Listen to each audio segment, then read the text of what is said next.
I pulled up to the house in my old pickup truck, wearing my usual worn work jacket and scuffed boots. My son Tommy had no idea I earned $30,000 every month from commercial real estate investments. I had kept that secret his entire life, wanting him to become self-made without relying on my money. Tonight I would meet his wife's wealthy parents and see how they treated someone they believed was beneath them. I wanted to observe their true character. But when that front door opened, I froze completely. Standing there was Gerald Hutchinson, the man who had destroyed me 30 years ago. The evening air felt thick as I stood on that pristine doorstep, staring into eyes I had not seen since 1995. Gerald looked older, grayer, but there was no mistaking that face. Those were the same cold eyes that had looked at me across a desk 3 decades earlier when I discovered $200,000 missing from our joint construction business account. But Gerald's expression showed only polite curiosity, as if he were meeting a stranger for the first time. He extended his hand with a practiced smile. "You must be Milton. I'm Gerald Preston. Please, come in." Preston. He had changed his last name. My mind raced as I shook his hand, feeling the same clammy palm I remembered from our partnership days. He was pretending not to know me, and in that instant, I understood this was a game. I decided to play along. "Thank you for having me," I said, keeping my voice humble and simple. The house was exactly what I expected. Marble floors, crystal chandelier in the foyer, artwork that probably cost more than most people earned in a year. Gerald guided me into the living room where a woman stood with perfect posture and a face that showed every dollar spent on maintenance. "This is my wife, Patricia," Gerald said. She looked me up and down, and I saw her nose wrinkle slightly at my appearance. "How nice to meet you," she said, though her tone suggested otherwise. Tommy appeared then with Amber, his wife of 2 years. My son looked uncomfortable in his dress shirt and slacks, tugging at his collar. Amber wore a designer dress and diamond earrings that caught the light. She glanced at me, and then quickly away, embarrassment coloring her cheeks. "Hi, Dad," Tommy said, giving me a quick hug that felt stiff. "Hello, son. You look good." Amber barely acknowledged me with a nod. I caught her whispering something to Tommy, and though I could not hear all of it, I clearly made out the words "I told you not to bring him." We moved to the dining room, where the table could have seated 12 people comfortably. They placed me at the far end, away from the main conversation. As we settled in, Patricia asked about my work with the kind of false interest that wealthy people use when talking to those they consider inferior. "So, Milton, what do you do for a living?" "Oh, I do odd jobs here and there. Handyman work mostly. Whatever keeps food on the table." I watched Gerald's eyes flicker with something that might have been satisfaction. He knew exactly who I was and what I actually did. This performance was for his benefit as much as mine. Dinner began with Gerald dominating the conversation, telling elaborate stories about his success in real estate development. Every word was a lie built on the foundation of money he had stolen from me. He described deals and properties, painting himself as a self-made man who had pulled himself up through hard work and smart investments. "I started with nothing," he said, looking directly at me. "Just determination and vision. That's all you need in America." Patricia nodded along, adding comments about their various properties and investments. Amber watched her parents with admiration, occasionally touching Tommy's arm as if to say, "See what success looks like?"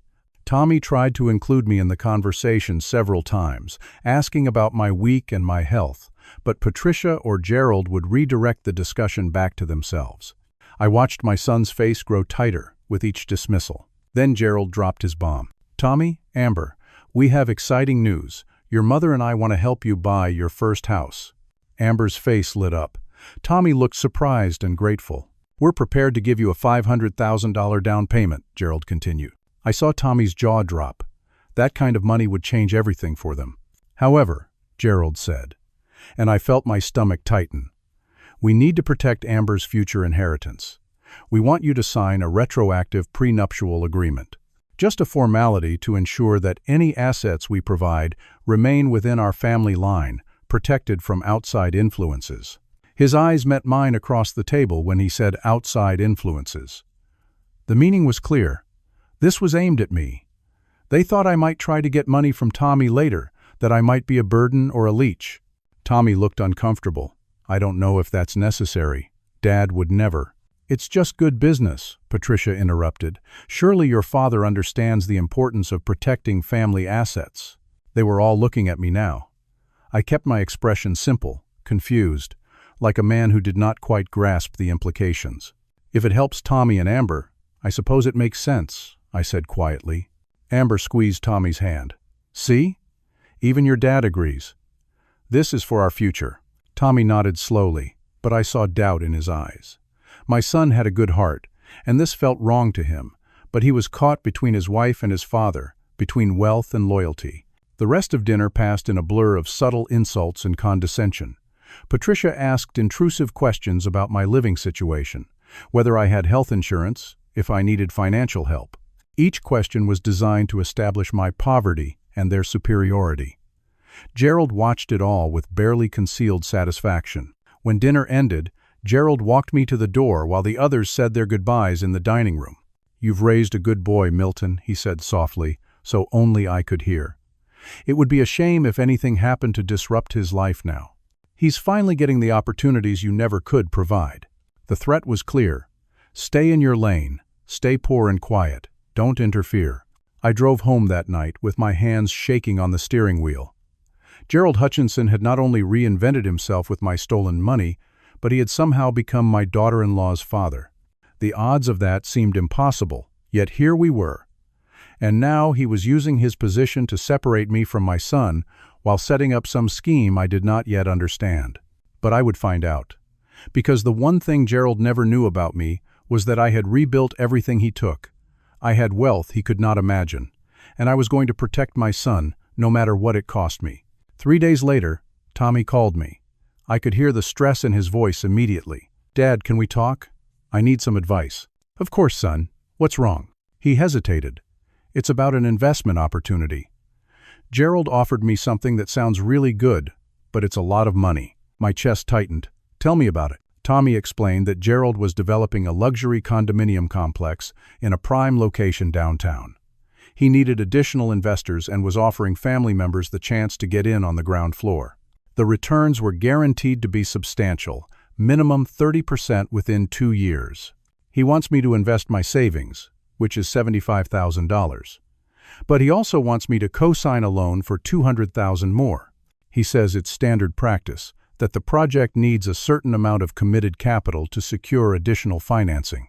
That's a lot of money, Tommy. Have you seen any documentation, business plans, property assessments, legal contracts? Gerald says all that comes after I commit. He's family now, Dad. He wouldn't steer me wrong. Tommy paused. I know you don't understand business stuff, but this could set Amber and me up for life. With the house down payment and this investment, we'd be financially secure. Those words cut deep. My son thought I was too simple to understand business when I had been building wealth for decades through the exact kind of deals he was describing. Just be careful, son. If something sounds too good to be true. I knew you'd say that, Tommy said, and I heard disappointment in his voice. Amber said you might be jealous of her father's success, that you might try to hold me back. Tommy, I'm not jealous. I'm worried. $275,000 is. I have to go, Dad. I just wanted to let you know what was happening. I'm signing the papers tomorrow. He hung up before I could say more. I sat in my modest living room, surrounded by furniture I had owned for 20 years, and felt panic rising. Gerald was setting up my son, and Tommy would not listen to me. I had one day to figure this out. I spent the next 18 hours using every contact I had in the commercial real estate world. I called developers, property assessors, title companies, and financing specialists. I asked questions carefully, never revealing why I needed the information, using the project details Tommy had mentioned. What I discovered made my blood run cold. The luxury condominium project Gerald described did not exist. The property address Tommy mentioned was an empty lot owned by a shell corporation. The corporation had no assets, no permits, no architectural plans. It existed only on paper. I dug deeper. Gerald had done this before. Twice in the last 10 years he had set up similar schemes, taking money from investors and then declaring bankruptcy when the projects failed. The investors lost everything. Gerald walked away each time, claiming he was a victim too, and then emerged months later with a new venture. This was not just an investment, this was fraud. and my son was about to sign away his future. I tried calling Tommy again. No answer. I left messages. Nothing. I drove to his apartment that evening. Amber answered the door, and her face immediately hardened when she saw me. "Tommy's not here." "Amber, please, I need to talk to him. It's about the investment." "You mean the opportunity you're trying to sabotage?" Her voice was ice. "Tommy told me you called, that you tried to undermine my father. I won't let you ruin this for us. The project doesn't exist. I've checked. Gerald is scamming Tommy." "You've checked? What would you know about real estate development? You fix toilets and patch drywall." Her contempt was absolute. "My father is a respected businessman. You're just jealous that Tommy has a chance at real success, something you never gave him." "Amber, please listen." She shut the door in my face. I called Tommy's cell again. This time he answered. "Dad, stop. Just stop. I know you called around asking about Gerald's project. You're embarrassing me. These are my wife's parents. You're making me look bad. Son, the development is fake. The property doesn't exist as Gerald described it. I have proof." "You have proof? What kind of proof could you possibly have? You don't know anyone in that world." Tommy's frustration boiled over. "Why can't you just be happy for me? Why do you have to tear down everything good that comes into my life? I'm trying to protect you." "I don't need protection. I need support, but I guess that's too much to ask." He hung up. 2 hours later, a courier delivered an envelope to my apartment. Inside was a legal notice. Gerald was suing me for defamation and slander, claiming I had been spreading malicious lies about his business practices and professional reputation. The lawsuit demanded $50,000 in damages and included sworn statements from several people I had never met, claiming I had contacted them with false accusations. The message was clear. Gerald knew I was investigating him, and he was striking back, trying to intimidate me into silence. I called Tommy one more time. A woman's voice answered, professional and cold. "This number has been blocked from contacting this device. Please do not call again." Amber had blocked me from my own son's phone. The next morning, I learned from a casual acquaintance who worked at the bank that Tommy had gone through with it. He had withdrawn his $75,000 in savings and co-signed the loan for $200,000 more. The money had been transferred to an account controlled by Gerald's Shell Corporation. My son's future had just been stolen, and he did not even know it yet. I had 72 hours before the money would be completely untraceable, moved through various accounts and offshore holdings. After that, proving fraud would be nearly impossible, and Tommy would be left with nothing but debt and broken dreams. I could not stay silent anymore. Every instinct told me that revealing my secret now would cost me my relationship with Tommy, but losing him to bankruptcy and betrayal would be worse. I gathered my documentation, bank statements showing my monthly income and total assets, partnership papers from 1995 with Gerald's original name, Hutchinson, showing our construction business, police reports from when I had tried to press charges against him for the theft, though he had fled before authorities could act, articles from local newspapers about the business fraud, old photographs showing Gerald and me together, proving we had known each other. I drove to Tommy and Amber's apartment mid-morning when I knew Amber would be at work. Tommy answered the door in sweatpants and a t-shirt, clearly having taken the day off. "Dad, you can't be here. Amber will be furious." "Tommy, please, give me 10 minutes. If you still want me to leave after that, I'll go and never bother you about this again." Something in my voice made him step aside. We sat at his small kitchen table, and I spread out the documents between us. "I need to tell you something I should have told you a long time ago." I pulled out my most recent bank statement. I earn $30,000 a month from commercial real estate investments. I own properties across 3 states. My net worth is just over $3 million. Tommy stared at the paper, then at me, then back at the paper. His face went through several expressions: confusion, shock, anger. "What is this?" "The truth. I've been keeping it from you because I wanted you to build your own success, to not rely on my money. I wanted you to be self-made, to have the pride of creating your own life. You let me struggle through college with student loans." His voice was quiet, dangerous. "You let me work 2 jobs while taking classes full-time. You watched me stress about rent and food and textbooks, and you had millions? I wanted you to be strong, independent. You lied to me."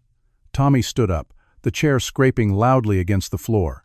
"My entire life, you lied to me. You let me think we were barely scraping by. You made me feel guilty every time I needed something. That's not what I meant to do. What did you mean to do, Dad? Build character? Teach me lessons? His face was red now, tears of anger in his eyes. I believed we were in it together, that it was us against the world. But you were just playing a part.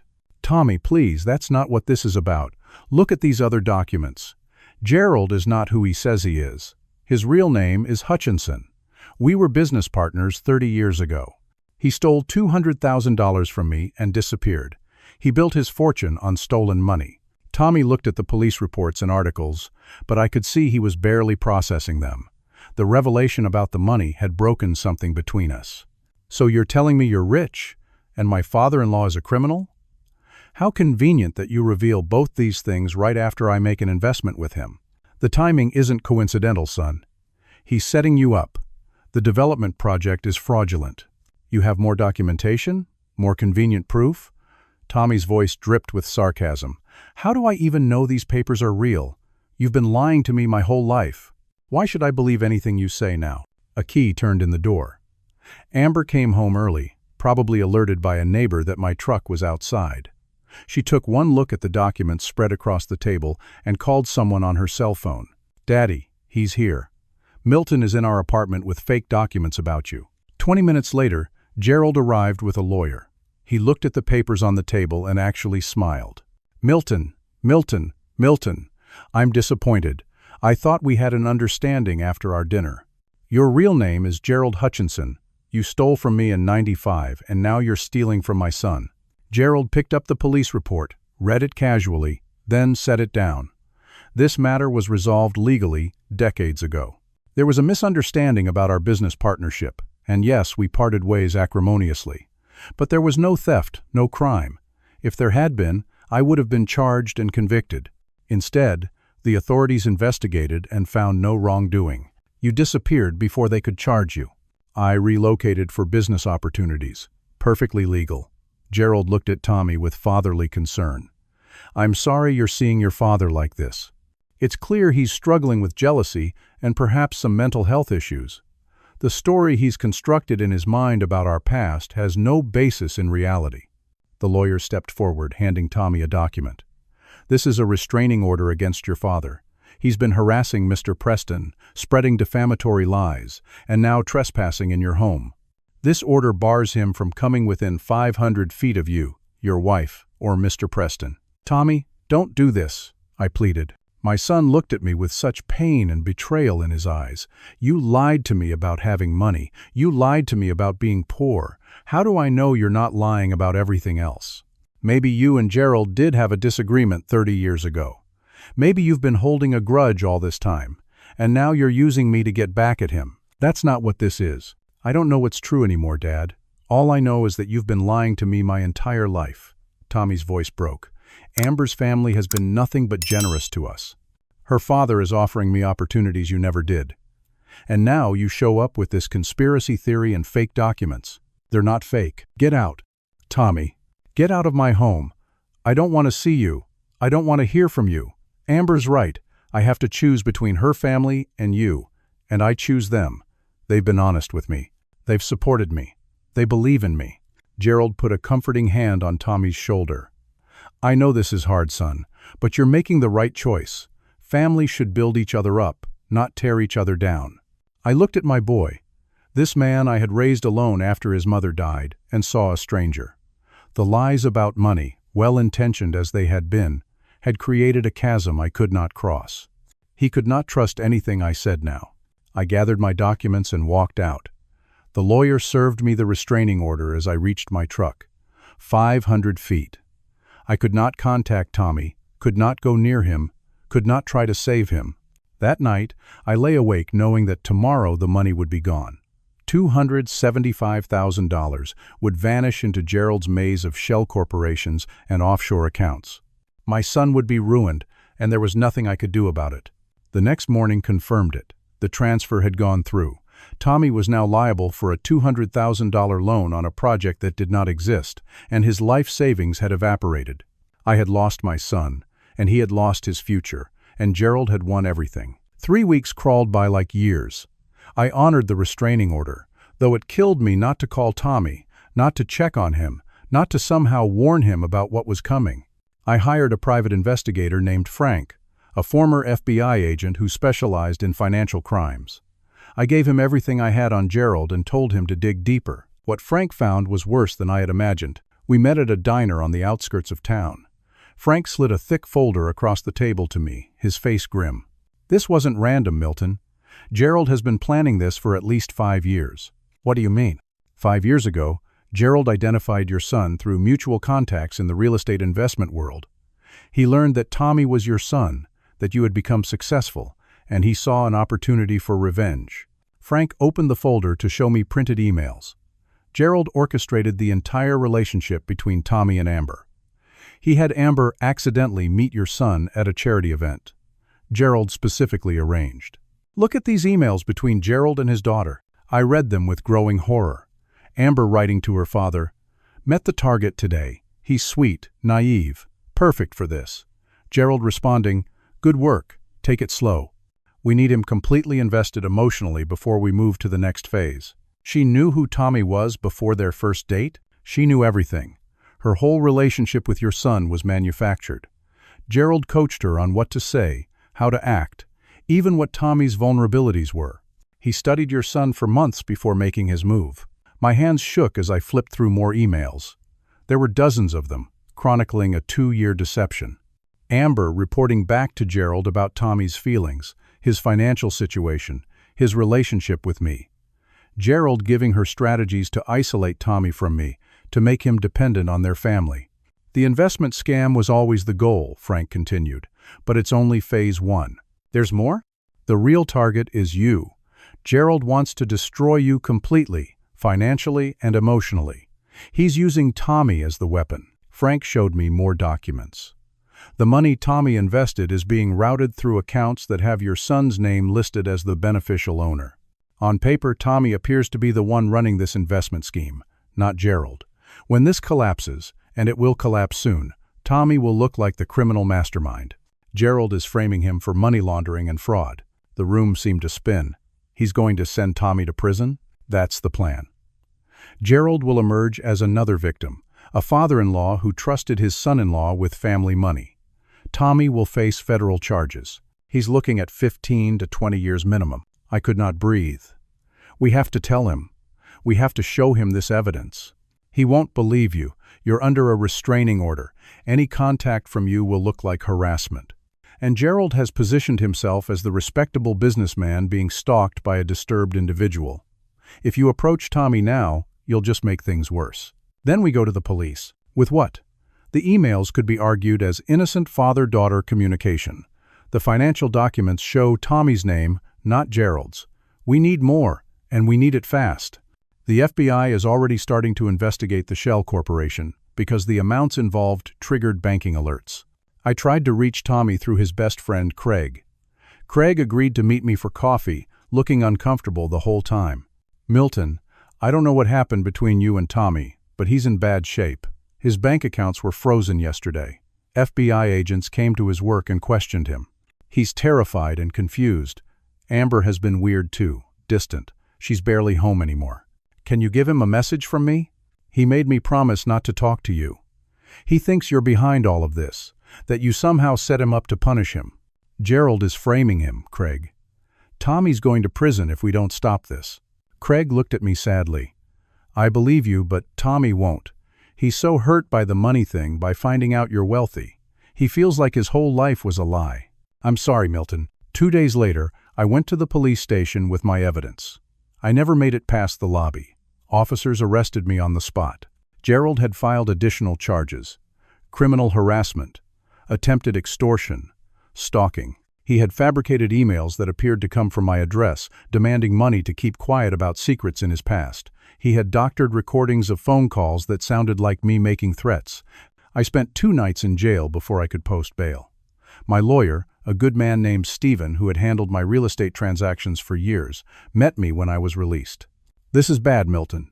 Gerald has set you up brilliantly. He looks like a victim.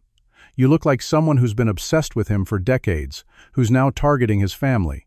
The restraining order violation alone could send you to prison. But I didn't violate it. I haven't contacted Tommy or Amber or Gerald directly. The emails say otherwise. They're very convincing forgeries. The judge is inclined to believe Gerald. He's a respected businessman. Well, you look like someone having a breakdown. The bail hearing was humiliating.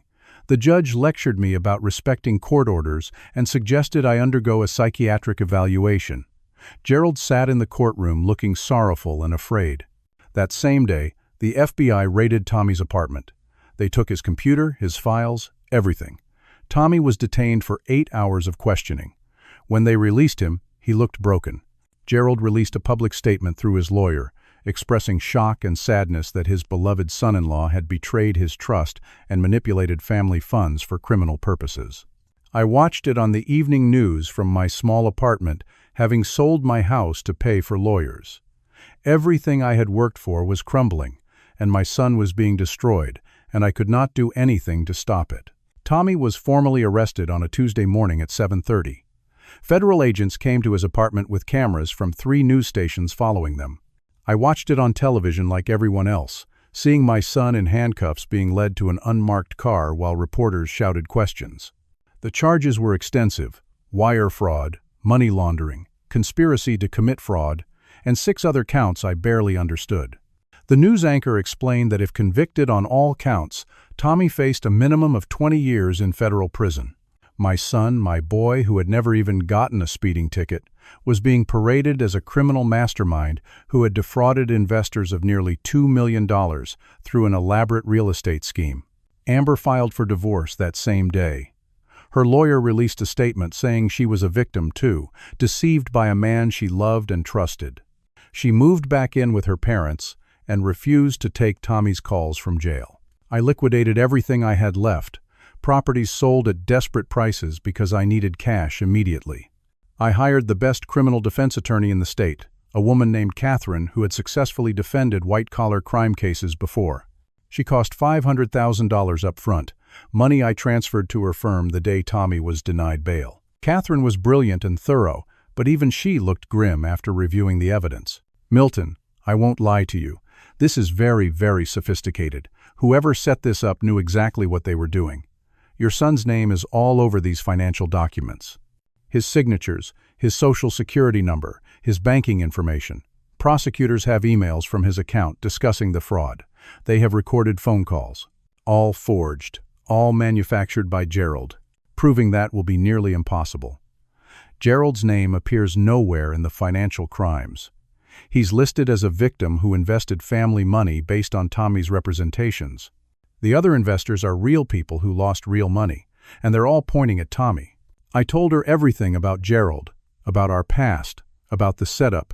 She listened carefully and took notes. It's plausible, but it's also the kind of story a guilty person's family would tell.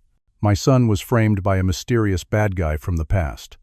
Juries don't buy conspiracy theories unless we can prove every link in the chain. What are his chances? Catherine paused. If we go to trial with what we have now, 10% chance of acquittal. The evidence is overwhelming. The restraining order was still in effect. I could not visit Tommy in jail. I could not talk to him. I could only communicate through Catherine, and what she told me broke my heart.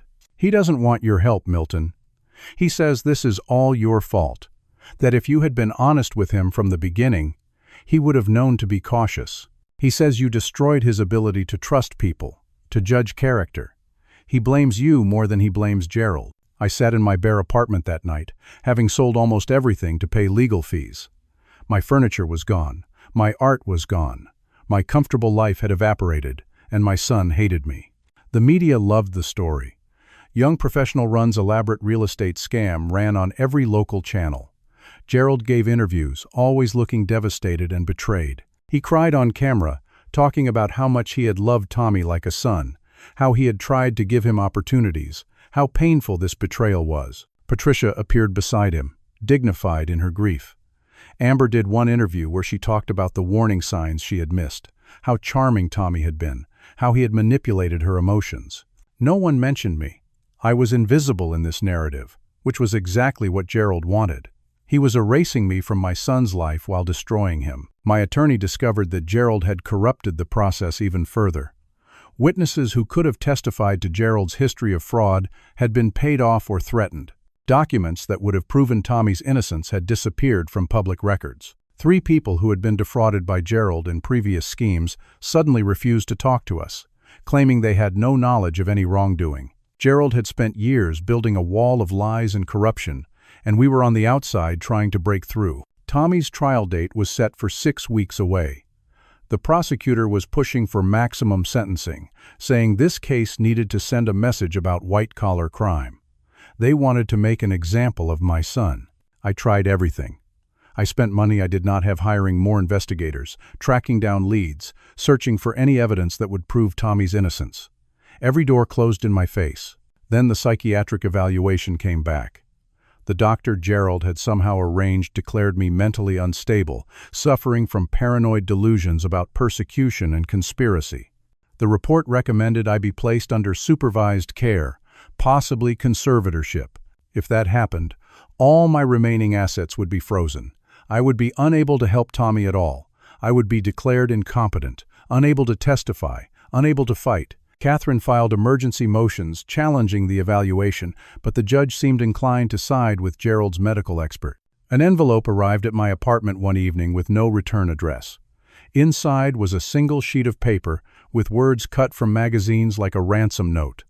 "Stop fighting, or your son dies in prison." Accidents happen. Gerald was threatening to have Tommy killed in jail if I did not back off. I sat on my remaining chair in my nearly empty apartment and cried for the first time since my wife had died 25 years ago. I had failed at everything, failed to protect my son, failed to stop Gerald, failed to prove the truth. Tommy was going to prison for crimes he did not commit. I was going to be declared insane. Gerald was going to win completely and absolutely. The next morning, I considered giving up. Maybe if I stopped fighting, Gerald would at least let Tommy live. Maybe that was the best I could hope for now.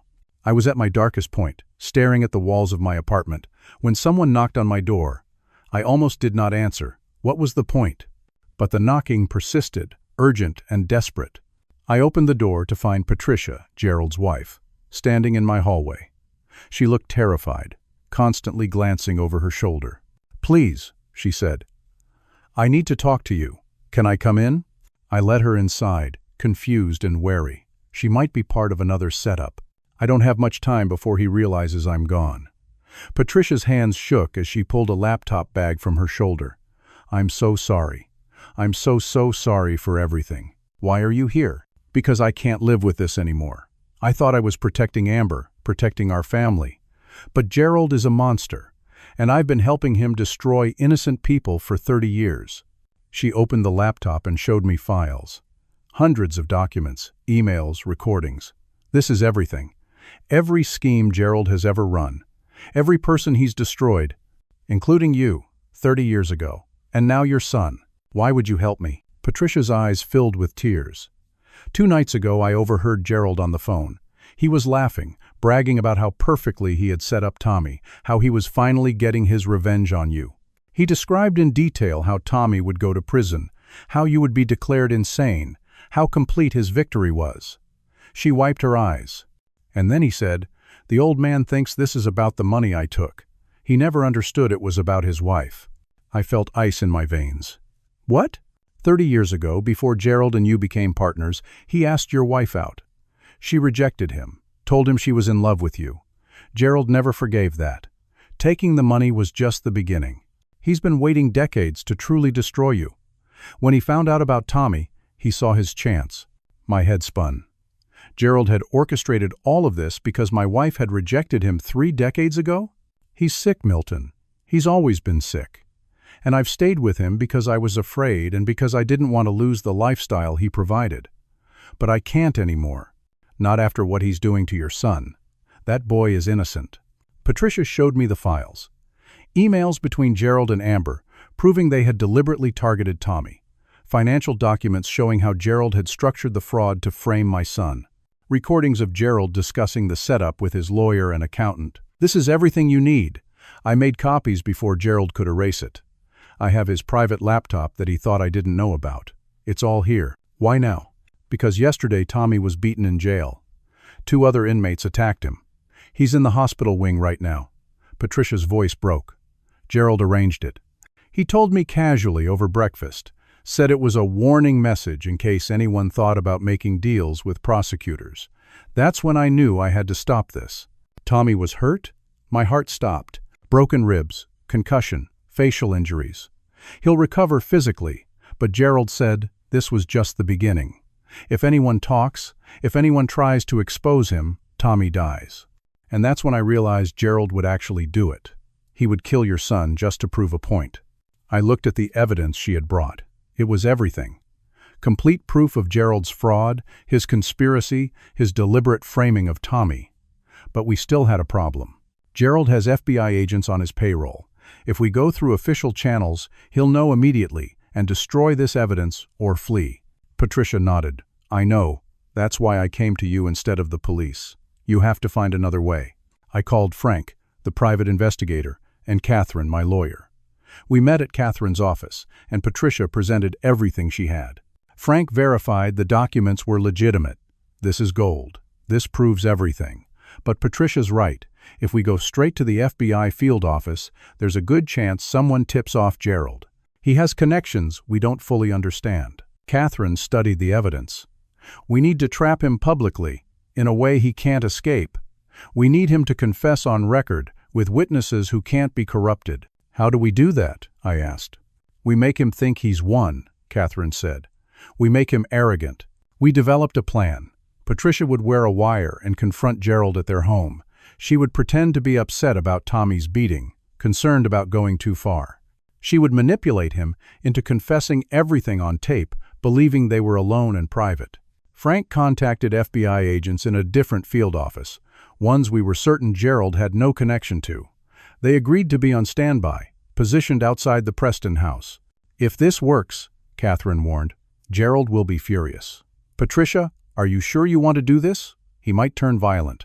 I'm sure. I should have done this years ago. Patricia touched my hand. I'm sorry for everything he took from you. Sorry for my part in it. The next evening, Patricia went home wearing a wire. Frank, Catherine, several FBI agents, and I waited in a van parked 2 streets away, listening. We heard Gerald come home. Patricia started the conversation carefully, mentioning her distress over Tommy's attack. Why does it bother you? Gerald's voice came through clear. The boy deserved it. He didn't deserve any of this. He's innocent, Gerald. Innocent? Gerald laughed. That boy's father stole everything from me. Sarah rejected me, chose that simple-minded builder over me. They both needed to pay. Sarah has been dead for 25 years, which is why I had to destroy what she loved most. Her husband and her son. Milton thought he could rebuild after I took his money. He thought he was so smart, making millions while playing poor. But I found his weakness. I found his boy. Patricia pushed further. You orchestrated Amber's relationship with Tommy from the beginning? Of course I did. Took 5 years of planning, but it was worth it. Amber did exactly what I told her.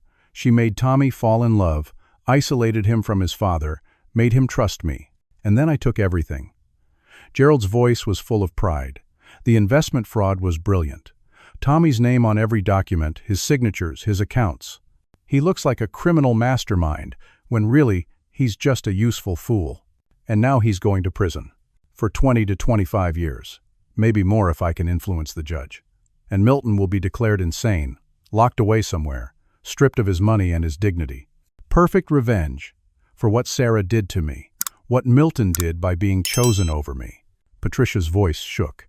You set up an innocent man to go to prison because his mother rejected you 30 years ago? He's not innocent. He's Milton's son. That's crime enough. What about the death threat, the beating in jail? Insurance. If Tommy thinks about making a deal with prosecutors, if anyone thinks about talking, they know what happens. I've arranged for worse than a beating if needed. The boy could have an unfortunate accident, a suicide maybe, guilty conscience over his crimes. We heard movement, and then Amber's voice. She had come home unexpectedly. What are you talking about? Amber sounded confused. Dad, what do you mean you arranged everything? Amber, go to your room, Gerald said. You made me date Tommy? You set him up? Her voice rose in horror. Oh my God, you used me. You made me destroy an innocent person. He's not innocent, Gerald shouted. Yes, he is. You lied to me. You said his father was dangerous, that we needed to protect ourselves. You said the investment was real." Patricia's voice came through the wire. "Gerald, the money you took from Milton 30 years ago. You built everything on stolen money, and now you're sending his son to prison for fraud you committed." "Yes, and it feels wonderful." Gerald was raging now, past caution. "Milton took everything from me. Sarah should have been mine. The business should have been mine. I deserved it all, and he got it instead. So I took it. I took his money, I rebuilt, and now I'm taking his son and his sanity and his life.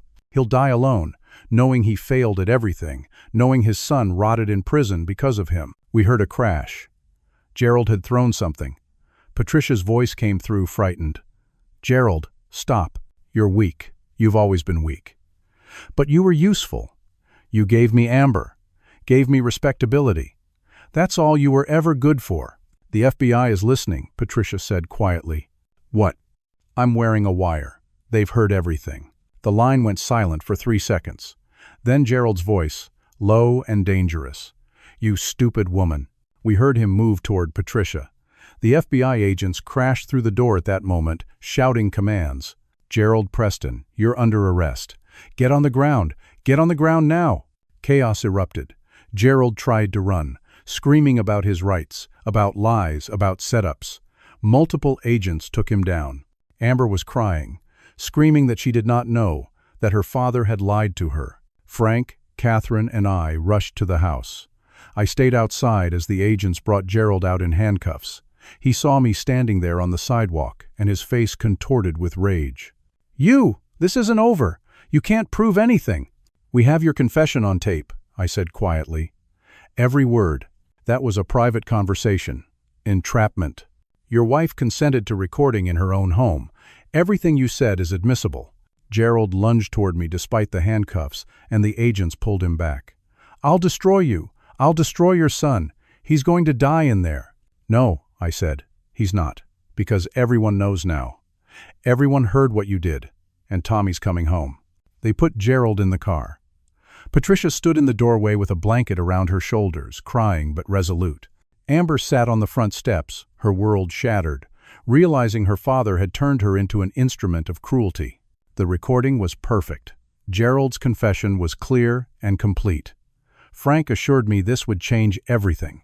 "Tommy's charges will be dropped by tomorrow morning," he said. "With Gerald's confession and Patricia's evidence, the prosecutor has no case. Your son is coming home, Milton." I stood in that wealthy suburban neighborhood and cried again, but this time from relief. It was not over yet, but we had won the first real victory. Gerald was caught, and Tommy was going to be free. The next morning moved like a dream. Catherine filed emergency motions with the court, including Gerald's confession and Patricia's evidence. The federal prosecutor reviewed everything, and within 2 hours dropped all charges against Tommy. My son was released from the jail hospital wing at noon. I was not there. I stayed away, unsure if he would want to see me. Frank called me with updates. "Tommy's been released. Catherine's with him, explaining everything. The media is already picking up the story. Gerald's arraignment is this afternoon." Gerald's bail hearing was a spectacle. The same judge who had been so sympathetic to him now looked disgusted. The prosecutor presented the confession, Patricia's evidence, testimony from Gerald's previous victims whose cases were being reopened. Gerald was charged with wire fraud, money laundering, conspiracy, witness tampering, obstruction of justice, attempted murder for arranging Tommy's beating, and extortion. The judge denied bail, citing flight risk and danger to witnesses. Gerald would await trial in the same facility where Tommy had been held. The media descended on the story. Respected businessman frames son-in-law in revenge plot ran on every news channel. Patricia gave a statement, explaining her role and her decision to expose her husband. She faced no charges in exchange for her cooperation. Amber did a tearful interview, talking about how her father had manipulated her entire life, how she had destroyed an innocent man because of his lies. She issued a public apology to Tommy, though she made it clear their marriage was over. She could not face what she had done, even unknowingly. Tommy's exoneration became a major story. News outlets interviewed legal experts about wrongful prosecution, about how easily an innocent person could be framed, about the importance of thorough investigation. My criminal charges were dismissed with prejudice. The judge who had ordered my psychiatric evaluation issued a formal apology. The restraining order was lifted, but Tommy still had not contacted me. 3 days after his release, I sat in my apartment trying to figure out what to do next. I had sold almost everything to save him. I could rebuild my finances, but could I rebuild our relationship? A knock on my door made me jump. When I opened it, Tommy stood there. He looked terrible. The bruises from his beating were fading to yellow and green. He had lost weight. His eyes were haunted. But he was standing there, my son, free. We stared at each other for a long moment. "Dad," he said, and his voice broke. "I'm so sorry." I pulled him into my arms and held him while he cried. He sobbed against my shoulder like he had as a boy when his mother died, when the world seemed too big and painful to bear. "I'm sorry," he kept saying. "I chose them over you. I believed him. I blamed you. I said terrible things. You sold everything to save me, and I told you I hated you. You're my son. Nothing else matters. You're safe. You're here. That's all I care about." We sat in my sparse apartment, on the floor because I had no furniture left, and talked for hours. I explained everything, why I had kept the money secret, how I had wanted him to find his own strength, how I had made a terrible mistake in not trusting him with the truth. "I see now that I hurt you by hiding it," I said. "I thought I was teaching you independence and strength. Instead, I taught you that I didn't trust you, that you weren't good enough to know the truth." "You were trying to protect me," Tommy said. "In a messed up way, you were doing what you thought was right. Does that excuse it?" "No, but I understand it now." He looked around the empty apartment. "You lost everything for me." "I didn't lose everything. I lost money and things. Those come back. I could have lost you. That would have been losing everything." Tommy told me about his time in jail, the fear and confusion, the beating that he thought might kill him. I kept thinking, I wish my dad was here. I wish he could help me. And then I remembered that I told you I hated you, that I chose people who were destroying me over you. I thought I was going to die in there, never getting to tell you I was sorry. You have nothing to be sorry for. Gerald manipulated you perfectly. He studied you for years, found every vulnerability, exploited every weakness. You were set up by someone who spent his whole life becoming an expert at deception. I should have listened to you about the investment. You were in love. You trusted your wife. Those are good instincts that were used against you. That's not your fault. We sat quietly for a while, just being together. "What happens now?" Tommy asked. "Now we rebuild, both of us. I'll make money again, property will sell, and I'll invest. You'll go back to work. We'll have dinner every week. We'll be honest with each other. We'll be a family again." Tommy nodded. "Can I ask you something?" "Anything." "Gerald said on that recording that he did this because Mom rejected him. Is that true?" I told him the story I had learned from Patricia, about Gerald asking his mother out decades ago, about her choosing me instead, about how that rejection had festered in him for 30 years, until it became a twisted need for revenge. He destroyed lives because Mom said no to a date? He destroyed lives because he was broken inside and blamed other people for it. Your mother was kind and good. She made the right choice. Gerald couldn't accept that, so he turned it into a reason to hurt people. Tommy thought about that. I need therapy, a lot of therapy. We both do, and that's okay. Over the following months, the justice system ground forward. Gerald's trial was comprehensive and damning. Patricia testified against him. Amber testified against him. 3 of his previous victims, their cases reopened, testified against him. The FBI agents he had corrupted were identified and charged. The jury deliberated for 2 hours. Guilty on all counts. Gerald was sentenced to 32 years in federal prison. At 68 years old, it was essentially a life sentence. All his assets were seized to repay victims. Patricia received nothing, which she said was appropriate. She sold jewelry and moved to a small apartment, started seeing a therapist, began the process of rebuilding herself. Amber completed her divorce from Tommy and moved to another state. She sent him one letter, apologizing again, and saying she hoped someday he could forgive her. Tommy told me he already had. She had been a victim too, just in a different way. My finances recovered faster than expected. Other real estate investors, hearing my story, reached out with partnership opportunities. Within a year, I was back to earning what I had before, though I lived more simply now. I had learned what truly mattered. Tommy went back to his engineering job. His employer, impressed by how he had handled the ordeal, promoted him. He began dating again, slowly and carefully, seeing a therapist twice a week to process the trauma and betrayal. We had dinner together every Tuesday night, sometimes at restaurants, sometimes at my new small house, sometimes at his apartment. We talked about everything: work, life, feelings, the past, the future. We were building something new, something honest. 2 years after Gerald's conviction, I did something I had thought about often. I drove to the federal prison where he was held and requested a visitor meeting. Gerald, curious, or perhaps hoping I was there to gloat, accepted. We sat across from each other in the visitor room, separated by a table and guards. He looked older, thinner, his expensive clothes replaced by prison orange. His hair had gone completely white. "Why are you here?" he asked. "To tell you, I forgive you." He laughed bitterly. "I don't want your forgiveness. I'm not giving it for you. I'm giving it for me. You spent 30 years consumed by revenge over a rejection. You let it poison your entire life. You destroyed your marriage, your daughter, your freedom, yourself. And for what? Because a woman chose someone else? She should have chosen me." Sarah made her own choice. She was a person, not a prize. You never understood that. You thought you deserved her, deserved success, deserved everything. But life doesn't work that way. You took everything from me. No, Gerald, you took everything from yourself. You had a good business opportunity with me 30 years ago. Instead of building something together, you stole and ran. You could have succeeded on your own merit. Instead, you built a life on lies and revenge. You had a wife and daughter who could have loved you. Instead, you turned them into tools for your schemes. Every choice you made led here. Gerald stared at me with hatred. "I'm glad I did it. I'm glad I tried to destroy your son. I'm only sorry I failed." That's your tragedy. You still don't understand. You didn't fail just in the legal sense. You failed at being human. You traded everything real for revenge, and now you have nothing. I stood to leave. I forgive you, Gerald. Not because you deserve it or because it changes anything, but because I choose peace over anger. I choose love over hate. I choose to spend what years I have left being happy with my son, not consumed by what you did to us.